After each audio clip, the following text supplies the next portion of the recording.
साम्राज्य का होता है और न किसी राजा का।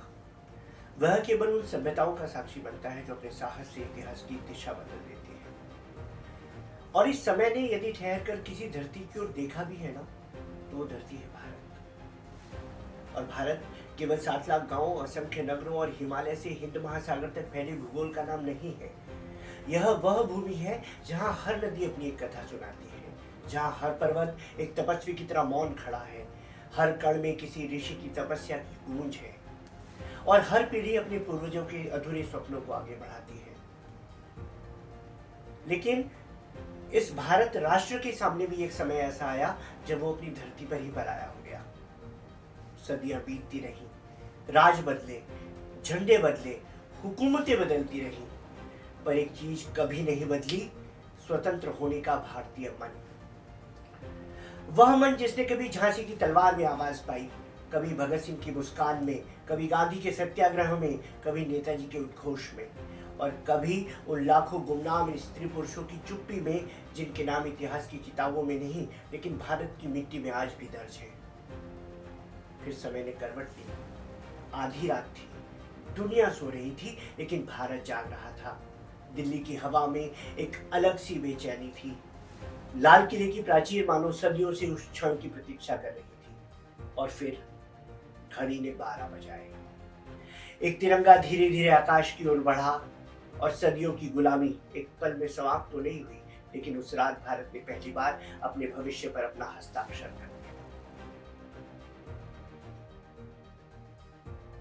भारत ने एक सपना देखा। वह केवल स्वतंत्रता का उत्सव नहीं था, वह एक सनातन राष्ट्र का पुनर्जन्म भी था, जिसने राख से उठकर फिर से चलने का निर्णय लिया। देश 1000 वर्षों की गुलामी की आत्मनिर्भरता की ओर बढ़ रहा था। यह केवल विज्ञान की उपलब्धि नहीं थी, यह उस राष्ट्र की बौद्धिक उत्थान की घोषणा थी जिसे दुनिया थर्ड वर्ल्ड कंट्री कहती थी। समय आगे बढ़ता गया। रेडियो से टेलीविज़न, टेलीविज़न से इंटरनेट, इंटरनेट से एआई, बैलगाड़ी से बुलेट ट्रेन, डाक से डिजिटल इंडिया, और अब विकसित भारत 2047 का संकल्प। एक ऐसा देश जिसके सीमाएं लहूलुहान थी, लाखों लोग बेघर थे, अर्थव्यवस्था टूट चुकी थी, औद्योगिक आधार नगण्य था, साक्षरता बेहद कम थी, औसत जीवन प्रत्याशा 40 वर्ष के आसपास थी। हर ओर प्रश्न ही प्रश्न थे। क्या यह लोकतंत्र टिक पाएगा? क्या इतनी भाषाएं एक साथ रह पाएंगी? क्या इतनी विविधताओं वाला समाज एक राष्ट्र बन सकेगा? क्या यह देश कभी विकसित हो सकेगा? दुनिया देख रही थी, कुछ लोग संशय में थे, लेकिन भारत ने उत्तर शब्दों से नहीं, अपने कर्मों से दिया। उसने खेतों में हरियाली उगाई, रेगिस्तान में नहरें पहुंचाई, इस्पात के कारखाने खड़े किए, विश्वविद्यालय बनाए, वैज्ञानिक तैयार किए, हर 5 वर्ष में लोकतंत्र का महायज्ञ किया। जब भूख आई तो हरित क्रांति बनी, जब दूध की कमी हुई तो श्वेत क्रांति हुई, जब दुनिया अंतरिक्ष की ओर बढ़ी तो भारत ने भी अपने सपनों को पृथ्वी की सीमाओं से बाहर भेज दिया। और फिर एक दिन चंद्रमा के दक्षिणी ध्रुव पर भारत ने अपने कदमों के निशान छोड़ दिए। लेकिन इस पूरी यात्रा में यदि कुछ नहीं बदला तो वह है इस देश का साधारण नागरिक, वह किसान जो सूखे के बाद फिर बीज बोता है, वह सैनिक जो बर्फ में खड़े होकर भी राष्ट्र की धड़कन सुनता है, वह वैज्ञानिक जो प्रयोगशाला की रोशनी में भविष्य लिखता है, वह शिक्षक जो एक बच्चे के भीतर छिपे भारत को जगाता है, वह युवा जो हर पीढ़ी में यह विश्वास लेकर जन्म लेता है कि भारत अभी अपने सर्वोत्तम समय तक पहुंचा ही नहीं है। 15 अगस्त 1947 आज़ादी मिली, पर साथ आया एक जख्म, बंटवारे का। लाखों लोग अपनी ज़मीन छोड़ कर चले, कई कभी लौट ही नहीं पाए। एक तरफ जश्न था, दूसरी तरफ मातम। इसी उथल पुथल के बीच शुरू हुआ एक असंभव सा काम, 500 से ज़्यादा रियासतों को एक झंडे के नीचे लाना। सरदार पटेल की दृढ़ता ने वह कर दिखाया जिसे दुनिया मुश्किल मानती थी। 26 जनवरी 1950 भारत सिर्फ आज़ाद नहीं, अब गणतंत्र भी था। एक संविधान जिसने हर नागरिक को बराबरी का हक दिया, चाहे वह किसी भी जाति, धर्म या भाषा का हो। पहली पंचवर्षीय योजना, पहले आईआईटी और आईआईएम की नींव, पहला बड़ा बांध, एक टूटा हुआ देश अपने ही हाथों से खुद को फिर से गढ़ रहा था। द्वितीय महायुद्ध के बाद जब अंग्रेज अपना साम्राज्य समेट रहा था, तब ब्रिटिश इंडिया को उसने 2 डोमिनियन में स्वायत्तता दी, हिंदुस्तान यानी भारत और पाकिस्तान के नाम से। यह भारत के इतिहास में, दुनिया के इतिहास में एक बहुत रेखांकनीय घटना थी। इस प्रकार का विभाजन इसके पहले संसार में कहीं भी नहीं हुआ था। बहुत दंगे देश में हुए और भारत के 5000 साल के इतिहास में भाषा को लेकर कभी दंगे नहीं हुए थे। यह 1956 का काल पहला काल था जब भाषा को लेकर दंगे हुए। भारत हिंदी भाषी और अहिंदी भाषी में बटा और यह समस्या आज तक बनी हुई है। वर्ष 1947 में यानी आज़ादी के पहले दशक में हमारी सबसे बड़ी जीत अंग्रेज़ों से मुक्ति के साथ ही हमें एक ऐसा दर्द मिला जिसे हमने लंबे समय तक झेला। पर सबसे बुरी बात उसमें ये थी कि हमने उस दर्द को सरकारी व्यवस्था के अनुरूप ही हराने का प्रयास किया, उसको भुलाने का प्रयास किया, जबकि एक ऐसा दौर, एक ऐसी पीड़ा लोगों के साथ बढ़ती गई जिसे हम लंबे समय तक मतलब विस्मरण नहीं कर सकते थे। ये सिर्फ शुरुआत थी। आगे इंतज़ार कर रहे थे बांध, कारखाने और एक नई जंग जो खेतों में लड़ी जानी थी। भाखड़ा नांगल बांध बनकर तैयार हुआ। नेहरू ने इसे आधुनिक भारत का मंदिर कहा। स्टील प्लांट्स खड़े हुए, बिजली गांव-गांव पहुंचने लगी। लेकिन इसी बीच 1962 का साल भारत के लिए एक बड़ा झटका बनकर आया। चीन से हुए युद्ध में न सिर्फ हमारी सीमाएं प्रभावित हुईं, बल्कि देश का आत्मविश्वास भी टूटा। इस हार ने हमें सिखाया कि देश की रक्षा के लिए सिर्फ आदर्श नहीं, ताकत भी जरूरी है। इसके बाद भारत ने अपनी सेना को मजबूत करने पर पूरा ध्यान दिया। 1964 में पंडित नेहरू के निधन के बाद एक युग खत्म हुआ। तब लाल बहादुर शास्त्री ने देश की कमान संभाली। इसी बीच 1965 में पाकिस्तान से युद्ध हुआ। इस बार भारत पहले से ज़्यादा मजबूत था। इसी दौरान शास्त्री जी ने जय जवान जय किसान का नारा दिया। लेकिन 1966 में ताशकंद समझौते के बाद शास्त्री जी का अचानक निधन हो गया। इसके बाद इंदिरा गांधी प्रधानमंत्री बनी। शुरू में उन्हें कमज़ोर समझा गया, पर उन्होंने बड़े फैसले लिए। 1969 में बैंकों का राष्ट्रीयकरण किया, राजाओं के प्रिवी पर्स को भी खत्म किया। इन कदमों से भारत आत्मनिर्भरता की ओर तेजी से बढ़ा। 1962 और 71 अगर हम बात करें, देश उस समय युद्ध के हालातों से उलझ रहा था। देश की सिक्योरिटी एक बहुत बड़ा चैलेंज थी। इधर पाकिस्तान से युद्ध हो रहे थे और उधर चाइना 1962 में उसने अटैक किया। हम उस युद्ध के लिए तैयार नहीं थे। ये कहीं ना कहीं हमारे नेताओं की, हमारे सिस्टम की कमज़ोरी रही कि हम समझ ही नहीं पाए कि चाइना हमें अटैक भी कर सकता है। और जो उस समय पॉलिसीज़ ली गई, जो डिसीजन लिए गए, वो शायद देश के हित में नहीं थे। इसका हमने खामियाना भुगता है और आज तक इस चीज़ को हम फेस कर रहे हैं। लेके चलें कि वो एक बहुत स्ट्रगल टाइम था जिसमें विकास के बारे में सोचना, विकसित भारत के बारे में सोचना शायद बहुत मुश्किल था। 1971 भारत की सेना ने बांग्लादेश की आज़ादी में निर्णायक भूमिका निभाई। 13 दिनों की जंग और एक नए राष्ट्र का जन्म। दुनिया ने भारत की सैन्य ताकत का लोहा माना। पाकिस्तान ने आत्मसमर्पण किया। 3 साल बाद 1974 में पोखरण में एक शांत परीक्षण हुआ। भारत परमाणु सामर्थ्य वाला देश बन गया। पर इसी दशक में लोकतंत्र की सबसे कठिन परीक्षा भी हुई। 1975 में आपातकाल लगा। मौलिक अधिकार सीमित हुए, प्रेस पर पाबंदियां लगी।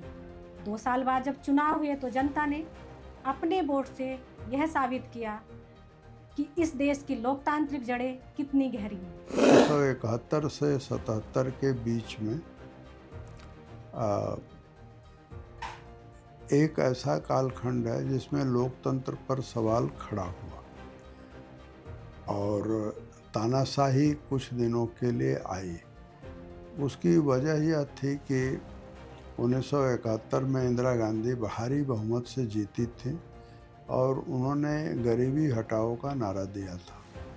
लेकिन कुछ समय बाद गरीबी हटाओ ज़मीन पर जब नहीं उतरी तो असंतोष पैदा हुआ, आंदोलन हुए, और उन्हीं दिनों इंदिरा गांधी की लोकसभा की जो सदस्यता थी उसे हाई कोर्ट ने अवैध घोषित कर दिया, क्योंकि वो चुनाव में भ्रष्टाचार के दोषी पाई गई। और इस कारण से इमरजेंसी उन्होंने अपनी कुर्सी बचाने के लिए लगाई। उस दौरान उन्होंने संविधान बदलकर सुप्रीम कोर्ट से अपने पक्ष में फैसला करवाया, अपना चुनाव फिर से वैध कराया। लोकतंत्र लड़खड़ाया, गिरा नहीं, और अब देश एक नए राजनीतिक युग की दहलीज पर खड़ा था। आपातकाल के बाद पहली बार एक गैर कांग्रेसी सरकार बनी, जनता पार्टी की सरकार। पर यह प्रयोग ज़्यादा दिन नहीं चला। सरकार में आपसी खींचातानी के बाद 1980 में इंदिरा गांधी सत्ता में लौटी। 1984 में देश ने एक गहरा आघात सहा, ऑपरेशन ब्लू स्टार, और उसके बाद इंदिरा गांधी की हत्या। देश शोक में डूबा पर रुका नहीं। इंदिरा गांधी की हत्या के बाद राजीव गांधी प्रधानमंत्री बने और भारत में कंप्यूटर व टेलीफोन क्रांति की नींव पड़ी। गांव-गांव में टेलीफोन एक्सचेंज पहुंचने लगे। एक ऐसा भारत बनना शुरू हुआ जो तकनीक से जुड़ने का सपना देख रहा था। देखिए, 1977 भारत के लोकतांत्रिक इतिहास का एक महत्वपूर्ण वर्ष है। ये महत्वपूर्ण वर्ष इसलिए है क्योंकि पहली बार सही मायने में कोई गैर कांग्रेसी सरकार भारत की सत्ता में आई और बागडोर संभाली। फिर मोरारजी देसाई जी भारत के प्रधानमंत्री हुए, फिर बाद में चौधरी चरण सिंह जी भारत के प्रधानमंत्री हुए, लेकिन अंततः फिर एक बार फिर से भारत में कांग्रेस का शासन हुआ। और कांग्रेस का शासन हुआ और फिर से श्रीमती गांधी जो हैं वो बहुत ज़्यादा मतों से जीत कर फिर से सत्ता में आई। फिर 1984 जिसमें श्रीमती गांधी की हत्या हुई, वो एक अपने आप में एक बहुत बड़ा धक्का, अंतर्राष्ट्रीय धक्का कह सकते हैं, क्योंकि वो इतनी कद्दावर नेता श्रीमती गांधी थीं। उसके बाद श्री राजीव गांधी प्रधानमंत्री बने और उन्होंने एक देश को एक नई दिशा में ले जाने की कोशिश की। तब तक एक और महत्वपूर्ण बात हुई कि जो तब का जनसंघ था, जो जनसंघ एक तरह से अपनी पुरानी अस्मिता को छोड़कर जनता पार्टी में शामिल हुआ था, वो फिर से भारतीय जनता पार्टी के रूप में उभर के पूरे देश में आया और एक वैकल्पिक दल के रूप में उसने अपनी साख बनाई। 1979 तक का ये सफ़र जो है भारतीय राजनीति का या भारत के विकास का एक बड़ा उथल पुथल भरा सफ़र है। इसमें देश ने काफ़ी सारे प्रधानमंत्री देखे। भारत में जब सिखों को लेकर एक अलग तरह की मानसिकता के साथ उनके दिमाग को ब्रेन वॉश करने की कोशिश की गई और ये सोचा गया कि कैसे हम सिखों के अंदर एक विभेद पैदा कर सकते हैं, तो उसकी परिणति में हमने देखा कि सिखों में उग्रवाद भी पनपा, अतिवाद भी पनपा और अलगाववाद भी पनपा, और उसको खाद पानी देने का काम भी बहुत हद तक उसी समय के तत्कालीन नेतृत्व ने किया। तकनीक का बीज बो दिया गया था, पर असली परीक्षा अभी बाकी थी, जब देश की तिजोरी लगभग खाली हो गई थी। 1991 भारत के पास मुश्किल से कुछ हफ्तों का विदेशी मुद्रा भंडार बचा था। एक आर्थिक संकट जिसने देश को बदलने पर मजबूर कर दिया। उदारीकरण के दरवाजे खुले, लाइसेंस राज का अंत और एक नई अर्थव्यवस्था का जन्म हुआ। गठबंधन की सरकारों का दौर शुरू हुआ। कई दल, कई विचार, पर लोकतंत्र फिर भी चलता रहा। 1998 में पोखरण में परमाणु परीक्षण हुआ और भारत ने खुद को परमाणु शक्ति घोषित कर दिया। अगले ही साल कारगिल की बर्फीली चोटियों पर भारतीय सैनिकों ने वह लड़ाई जीती जिसे दुनिया ने असंभव माना था। और इसी दशक में एक नई क्रांति चुपचाप शुरू हुई, सॉफ्टवेयर और आईटी इंडस्ट्री की, जो आगे चलकर भारत को दुनिया का टेक्नोलॉजी हब बनाने वाली थी। देखिए, बहुत ही एक ऐसा फेज़ था 89 और 2004, यदि आप उस हिसाब से भी कहें तो, या 89 के बाद तो आप देखें 95, उस हिसाब से भी देखें अगले 5 साल भी या उसके बाद के साल, तो बहुत ही एक संक्रांति काल जिसको हम कहते हैं ना, चेंज, बहुत कुछ। मंडल कमीशन की रिपोर्ट जो वीपी सिंह ने सोचा, और उसकी वजह से देश भर में जातिगत आधार पर जो एकदम एक तरह से उपद्रव भी हुए, हिंसा भी हुई, और ऐसी स्थिति, ये बड़ी भयानक स्थिति थी, क्योंकि इससे पहले समाज में उतनी कटुता नहीं थी। और इस दृष्टि से एक फेज़ में मानता हूँ कि दुर्भाग्यपूर्ण था। और दूसरी तरफ भारतीय जनता पार्टी भी आगे बढ़ रही थी। अडवाणी जी की गिरफ्तारी यदि जब हुई, बिहार में ही हुई थी, तब हम वहीं थे। उस समय कैसे उनको रातों रात के समय गिरफ्तार किया गया, जबकि उस समय गिराई नहीं गई थी। जब जिस समय अडवाणी जी की गिरफ्तारी हुई थी तब गिरफ्तारी ही गई। तो कुछ अखबारों में भी मिसलीडिंग खबरें छपी, या और ज़्यादा जो जैसे जहाँ पर गोलीबारी हुई, बाद में मुलायम सिंह के एरिया में जब गोलीबारी वगैरह का भी जो घटना थी, वो भी दुर्भाग्यपूर्ण था ही, क्योंकि जो लोग जा रहे थे कार सेवा के लिए, उन पर गोलियां चलाई गई। सो एक बहुत ही उथल पुथल का वो दौर था। नई सदी दस्तक दे रही थी, मोबाइल फ़ोन, इंटरनेट, और भारत जो अब दुनिया से जुड़ना चाहता था। यह दशक अधिकारों का दशक बना। सूचना का अधिकार, कानून आया। अब हर नागरिक सरकार से सवाल पूछ सकता था। मनरेगा जैसी योजनाओं ने गांव-गांव में रोजगार की गारंटी दी। अर्थव्यवस्था तेजी से बढ़ी, पर 2008 की वैश्विक मंदी ने दुनिया को हिला दिया। भारत ने उस झटके को भी संभाला। मोबाइल फ़ोन अब शहरों से निकलकर गांव की गलियों तक पहुंच चुका था। देखिए, 2004 से 14 अलग अलग नामों से उस कालखंड को जाना जाता है। कई बार जो एक एक्सपर्ट्स हैं, इकोनॉमी को जानने वाले लोग हैं, वो उसको लॉस्ट डेकेड के तौर पर कहते हैं। कई बार पॉलिसी पैरालिसिस के तौर पर कहा जाता है। लेकिन मैं जब उन 10 सालों को देखता हूँ तो मैं इसको स्पीड ब्रेकर डेकेड कहता हूँ, 2004 से 14। क्यों मैं ऐसा कहता हूँ? दरअसल इस देश ने जो 1991 वाली सरकार, जो पीवी नरसिम्हा राव वाली सरकार रही, उसने जिस तरह के बदलाव देखे, या कहें कि जो कंपल्शन आ गया था, जो नेहरू जी की जो समाजवादी नीतियाँ थी, और जिसकी वजह से देश को so called Hindu rate of growth जिसको कहा जाता था, जिसको 3-3.5%, 4%, और उसको जाने क्यों उस अर्थशास्त्री ने हिंदू ग्रोथ रेट कहा। लेकिन उससे एक धारणा बन गई कि हम दुनिया में पीछे चलने के लिए आवश्यक है, या यूं कहें कि चलो ठीक है, देश चलता रहे, कुछ होता रहे, उस तरह की डेमोक्रेसी में हम रहे। देश बदलाव की दहलीज पर खड़ा था, और अगला दशक इस बदलाव को रफ्तार देने वाला था। डिजिटल इंडिया का सपना देखा गया और गांव-गांव तक इंटरनेट पहुंचा। स्वच्छ भारत अभियान ने करोड़ों घरों में शौचालय पहुंचाए। जीएसटी ने पूरे देश को एक टैक्स एक बाजार में जोड़ा। यूपीआई ने भुगतान का तरीका बदल दिया। एक रेडी वाला भी अब क्यूआर कोड से पैसे ले रहा था। स्टार्टअप्स, आर्टिफिशियल इंटेलिजेंस, अंतरिक्ष क्षेत्र में निजी भागीदारी। भारत अब सिर्फ भाग नहीं ले रहा था, दुनिया के लिए अगली पीढ़ी की तकनीक गढ़ रहा था। पिछले 10-15 सालों की अगर हम एक आकलन करें, खास करके 2014 के बाद का, तो मुझे लगता है कि सांस्कृतिक स्वतंत्रता के क्षेत्र में हम बहुत आगे बढ़े हैं, और हमें अपनी भाषा, अपनी संस्कृति, बोली बानी, अपनी कला और अपने तमाम सारी विरासत को संजोने का मौका मिला है। पहली बार ऐसा दिखता है कि कोई राज्य हो, कहीं भी हो, वहाँ की कला, वहाँ की लोक कलाएँ, उनको स्थान मिल रहा है। हिंदी भाषी समाज, संस्कृत बोलने वाला, कन्नड़, तेलुगु बोलने वाला भी सम्मानजनक ढंग से अपनी बात कह सकता है, और एक तरीके का जो एक भारतीयता है, जिसे हम इंडियननेस कहते हैं, उसकी भी एक बड़ी कोशिश विगत एक दशक में जारी रही है।